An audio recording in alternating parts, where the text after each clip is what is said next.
I think that was surprising. Another thing that was very surprising is the labor story of what's happening inside, because the state of Alabama is getting $450 million in free labor and savings by using incarcerated men to do this work.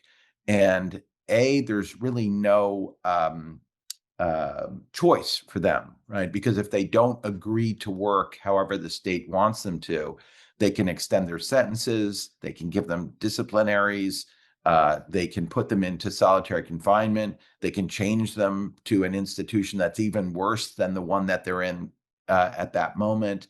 Um, so it's not really known to the public, I think, that there is this kind of sort of convict leasing. And the other thing that I think is shocking to people is that it's not just that the men are doing work inside the prison.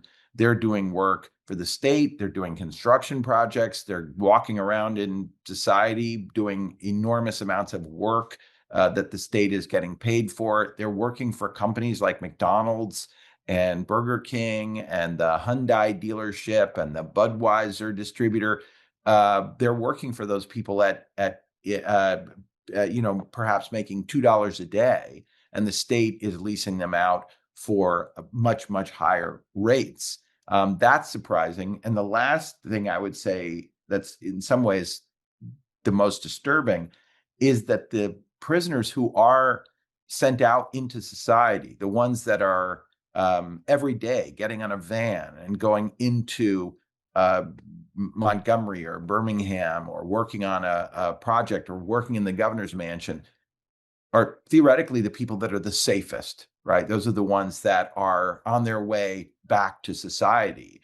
But we learned from our research over 6 years that the people who are considered safe enough to work in public, to be interacting with children and adults out in the world, are actually less likely, statistically less likely, to be paroled than the people at the next highest custody level. In other words, the safer you are, the more valuable you are as a laborer, the less likely you are to be released. I mean, as a viewer, that I think was most shocking to me, that parole rates plunge. But I want to read that number again because I am a Forbes reporter, and the number shocked me that Alabama each year, Alabama generated more than $450 million in goods and services from incarcerated workers. So you just see that crazy number. You see parole rates go down, and you see people, as you said, incarcerated people who are now working in the community. They're deemed good enough to be out in the community working, but not good enough to be back, not good enough to have their be up for parole or have their parole approved. Instead, it's denied each time. I mean, Charlotte, if you want to touch on that number and that statistic a little bit, feel free.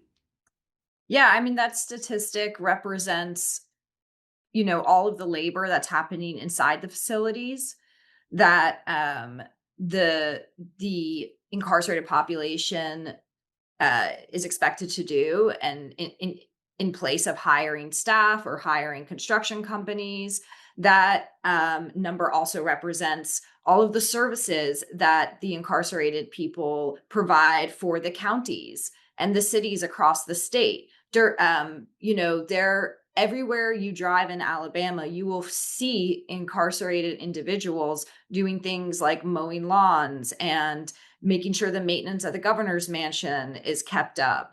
In fact, during COVID-19, or, the COVID pandemic, when they had to stop some of the labor and the incarcerated population from coming out, we spoke to different counties, and they sort of lamented the fact that like their upkeep in their town was down, and that their grass was no longer cut, and things didn't look as pretty because they no longer had this free labor servicing their areas. So it's all over Alabama. It's in every part of the state. And I think when you see that there's a financial benefit, either in unpaid services or in a profit margin that they're able to gain from leasing out this incarcerated labor, that is a hindrance to change, because it's just one less reason to want to change the system because it's working for a lot of people. It's benefiting a lot of people. So the motivation to come up with a different way of handling this incarceration, is a lot less.